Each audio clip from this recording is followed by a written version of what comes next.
복음서에는 각기 다른 얼굴로 대사명이라고 하는 게 담겨 있습니다.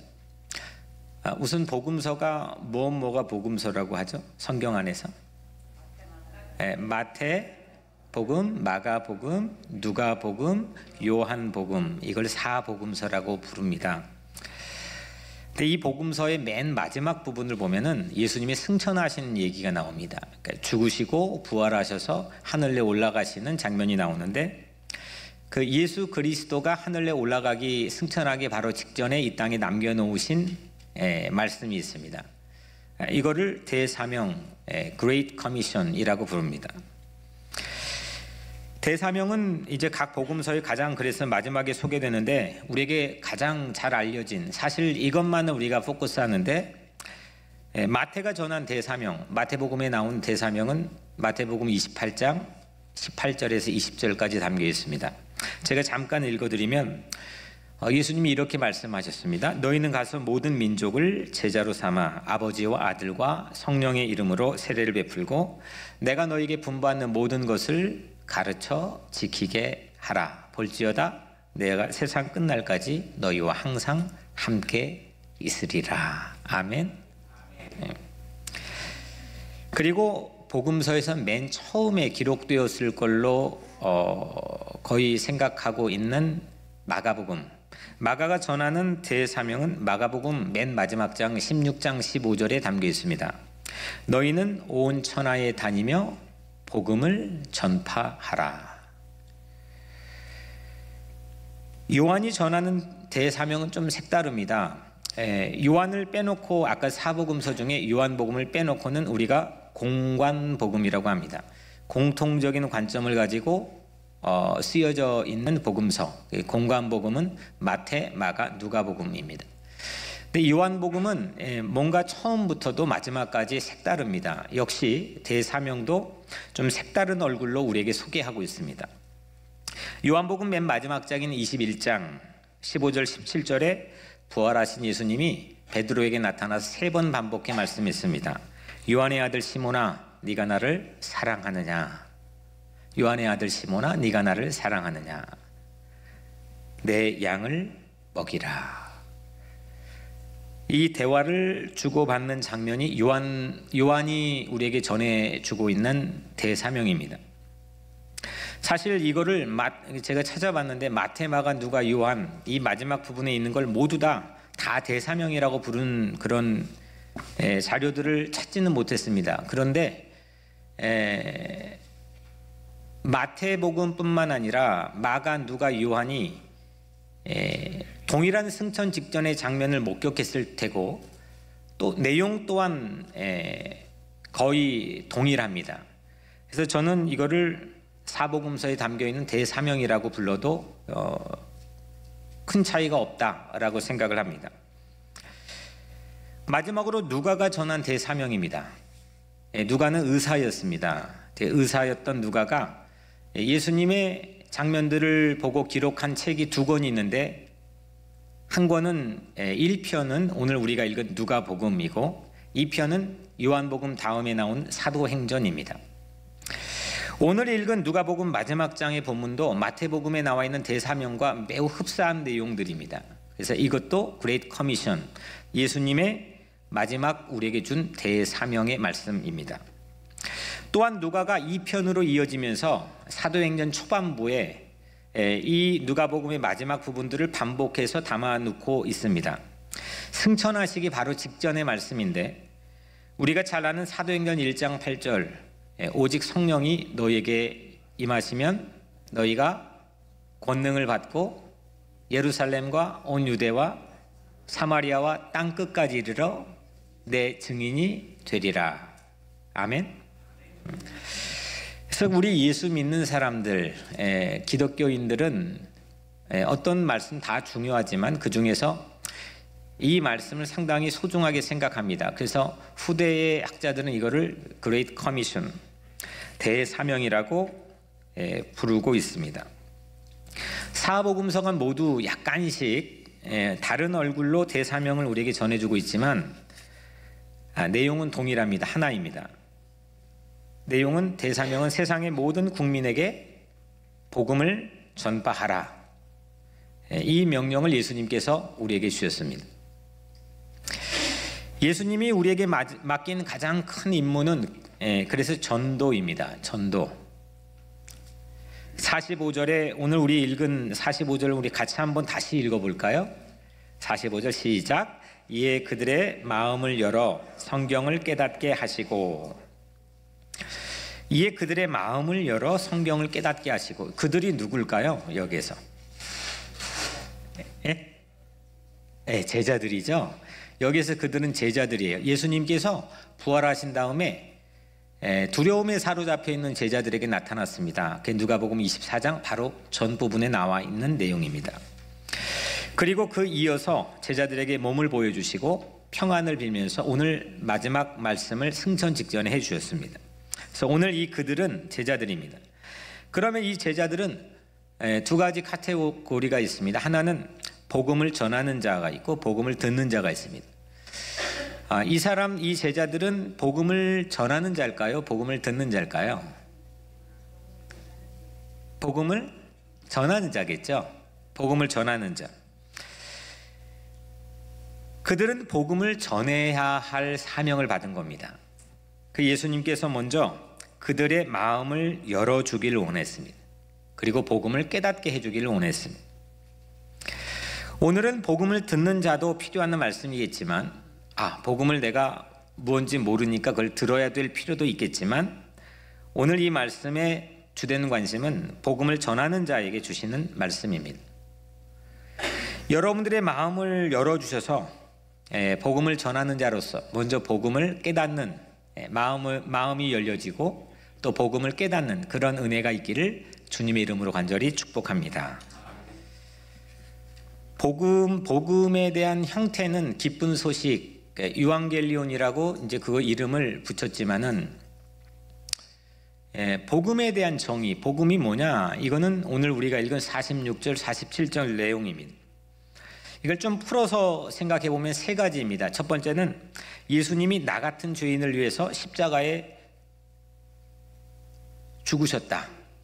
고난을 받고 또 고문을 받고 결국 십자가 6시간 고통을 당하고 처형당해서 죽었다. 이게 복음이라는 겁니다. 두 번째는 예수님께서 사흘 만에 다시 살아나셨다. 그 죄의 막강한 파워와 죽음이라고 하는 막강한 힘을 뚫고 사흘 만에 살아나셔서 나의 구원자가 되셨다. 이게 두 번째 복음입니다. 세 번째는 이제 예수 그리스도의 이름을 믿으면, 예수의 이름을 믿고 따라가면 누구든지 죄 사함을 받게 되는 회개를 통해서 나의 죄가 용서받는 길이 열리고 나는 하나님의 자녀로 새로운 삶을 살게 된다. 이게 세 번째 복음입니다. 사형리라고 하는 복음의 툴은 여기 하나를 더 해가지고 첫 번째에 나는 죄인이다 라고 하는 것을 이제 이야기합니다. 전도 폭발, 모든 전도의 도구들이 거의 이 부분 안에 포함이 되어 있습니다. 이 세 가지, 첫 번째는 예수가 죽으셨다. 두 번째는 예수가 다시 살아나셨다. 세 번째는 그 예수를 믿으면 구원받는다. 이게 복음입니다. 복음은 모두가 들어야 됩니다. 그래서 교회 바깥에 혹 예수를 믿지 않는 사람들도 이 복음을 들려줘야 되고, 또 하지만 교회 안에 여러분들도 복음을 들어야 됩니다. 속으로만 한번 답을 해보신다면 정말 이 세 가지 복음을 기쁜 소식으로 내가 받아들이고 그 복음을 내가 믿고 있느냐, 이 안에서 모두가 그에 해당되느냐라고 하는 것은 저는 여하튼 이 양들을 목양하고 있는 사람을 퀘스천 마크를 먼저 합니다. 그래서 우리는 모두가 복음을 들어야 됩니다. 교회 안팎으로. 그래서 9년 동안 이 강단에 설교한 제 설교 사역에서는 매번 예수 그리스도가 거의 빠져본 적이 거의 없는 것 같습니다. 어떻게 하면 예수 그리스도의 복음을 선포하느냐? 첫 번째, 두 번째, 세 번째 모두 다 그래서 마가복음 1장 1절은 복음의 시작은 이러하니라. 복음을 예수 그리스도다라고 이야기합니다. 아주 심플하게 얘기하면 복음은 예수다.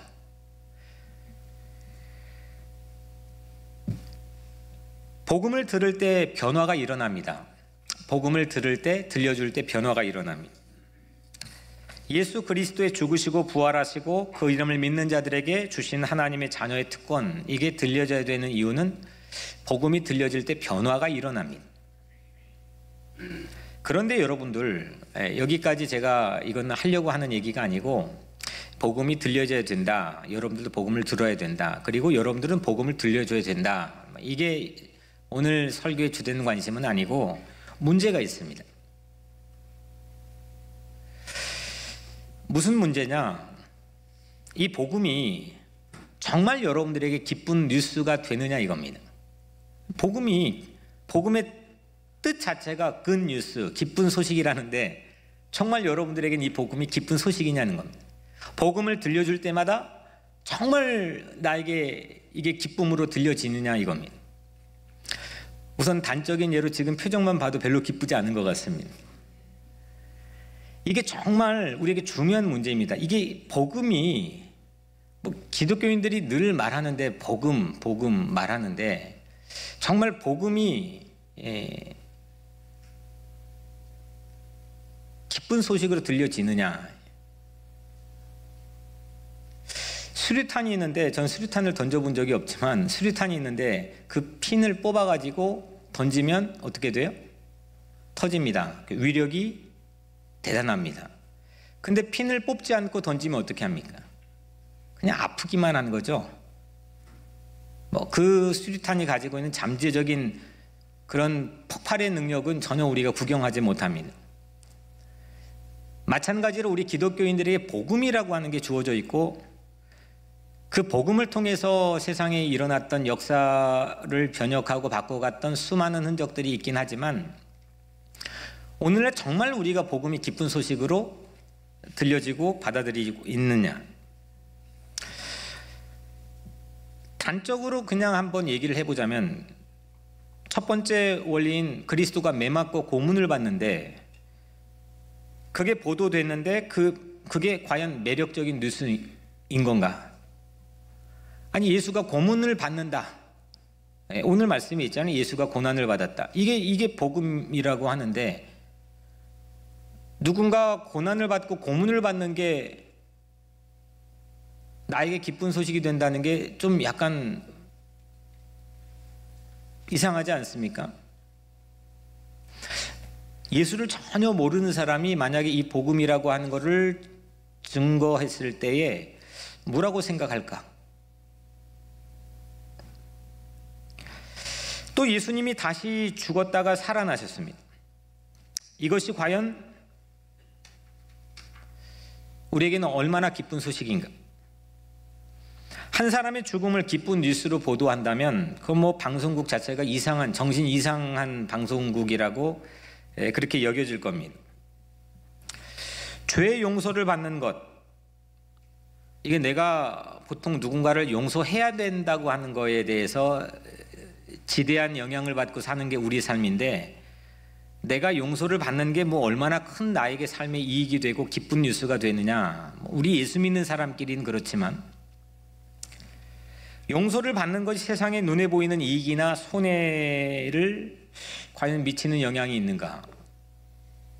나에겐 정말 기쁜 소식인가? 한번 솔직하게 묻겠습니다.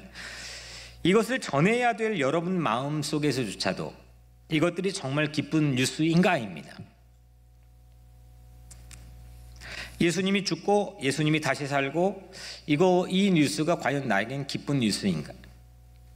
오랜 전통이 기독교의 오랜 전통이 그렇게 우리에게 가르쳤고 또 교리가 우리에게 시킨 것 말고 정말 이 순간에 이 말씀을 듣고 있는 여러분들이 이 복음이 정말 나에게 기쁜 소식으로 여겨지고 있느냐?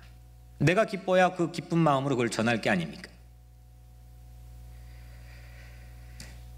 우리가 그런데 세상 사람들이 기쁜 소식이라고 쉽게 납득을 하기가 어렵지 않겠습니까?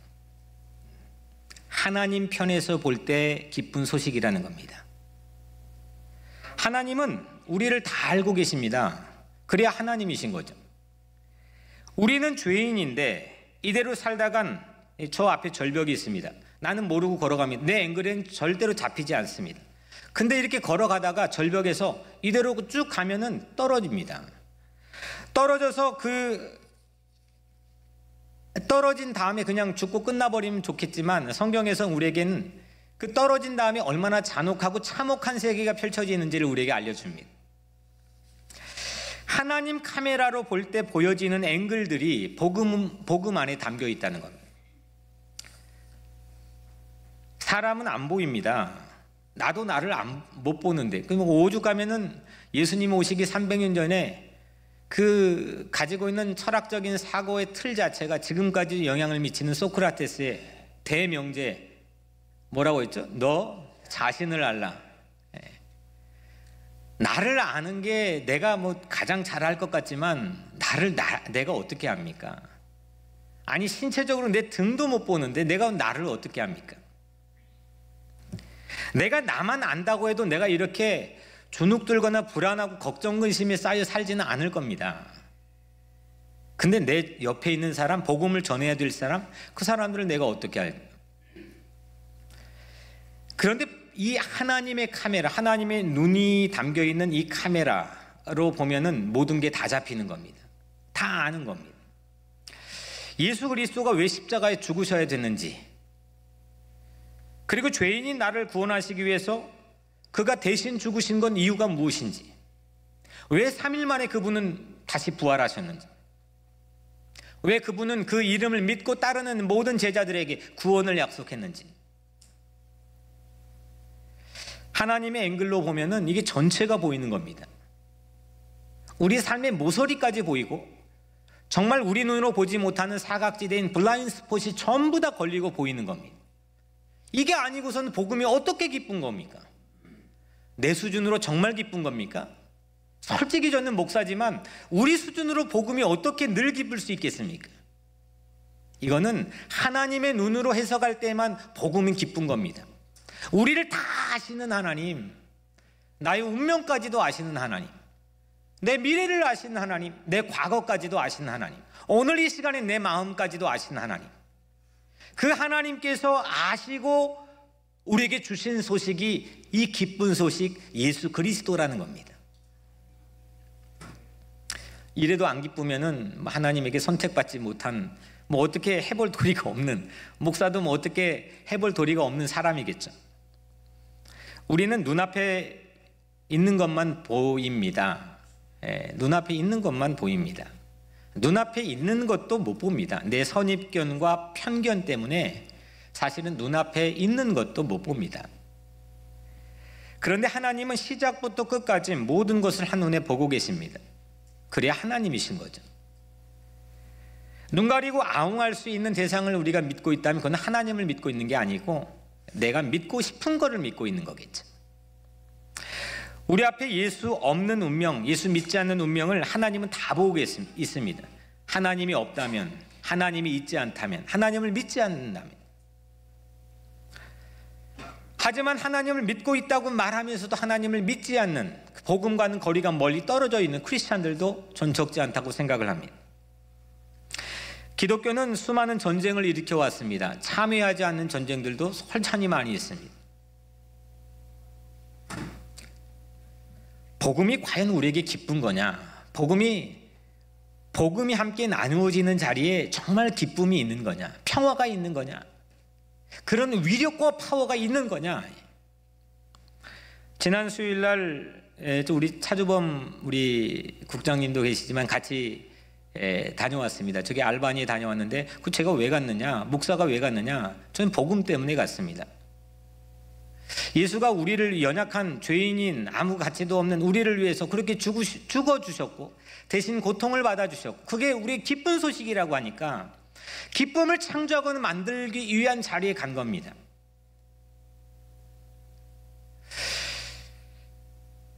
물론 전도는 전도지를 가지고 사람들이 전도를 하는 것도 물론 아주 의미 있는 전도의 모습이겠지만 우리의 삶이 전도가 되어야 됩니다.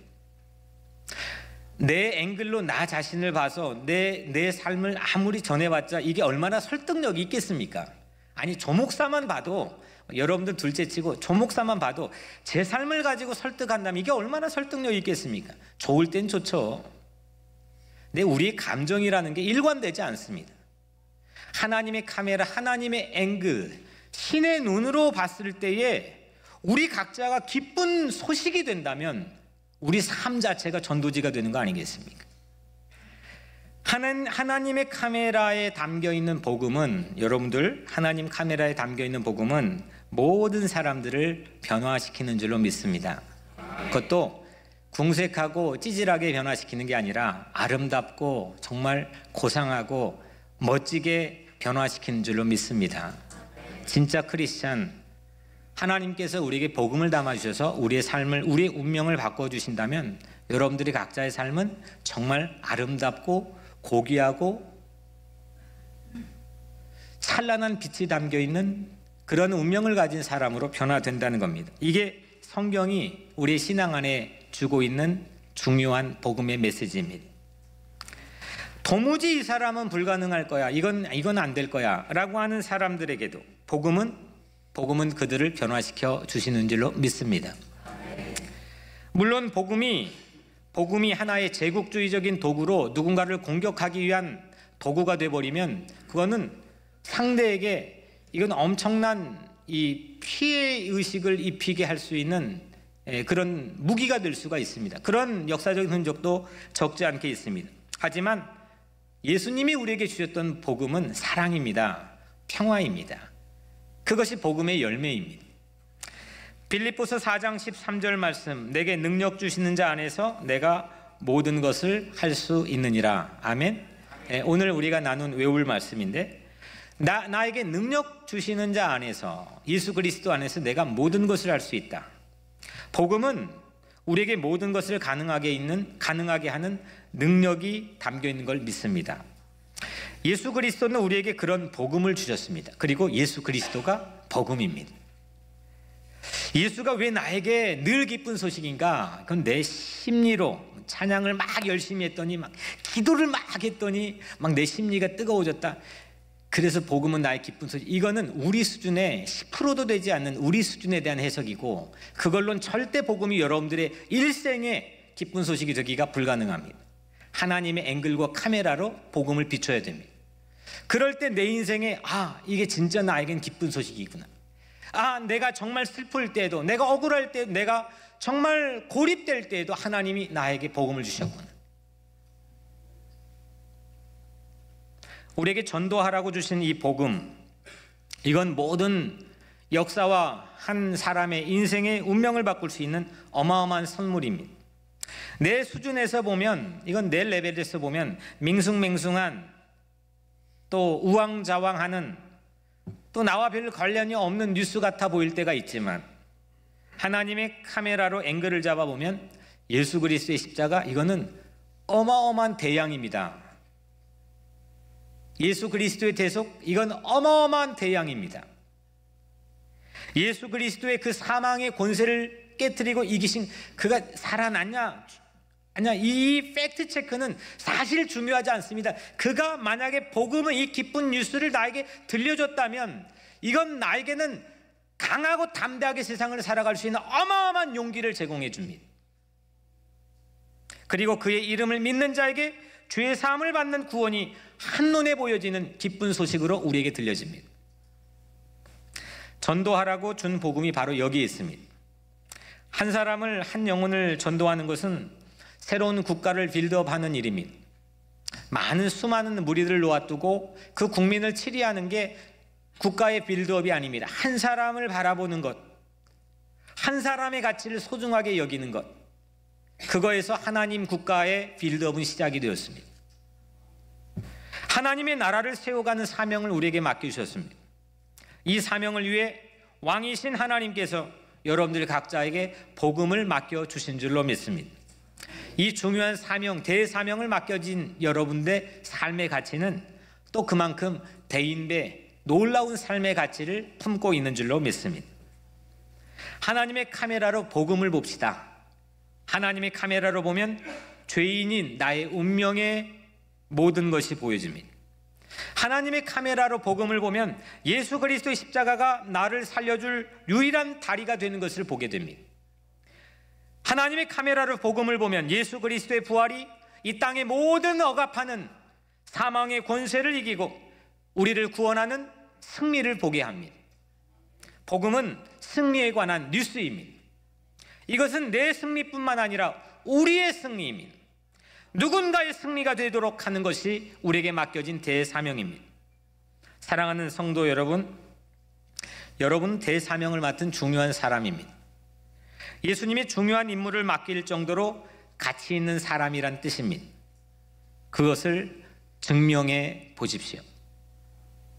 이 임무 수행을 위해 주신 복음을 가지고 한 사람에게 전도합시다.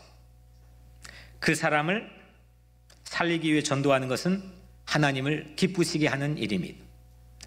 그 사람이 천인공노할 죄가 있는 사람일지언정, 닦아드리모일지언정, 누구일지언정, 외로운 사람도 병든 사람도 그 사람을 살리기 위해 복음을 전파하는 것, 복음을 들려주는 것, 복음을 맛보게 하는 것, 이게 하나님을 기쁘시게 하는 일입니다. 한 사람에게 복음을 전하는 한 주간이 되시기를 주님의 이름으로 간절히 축복합니다.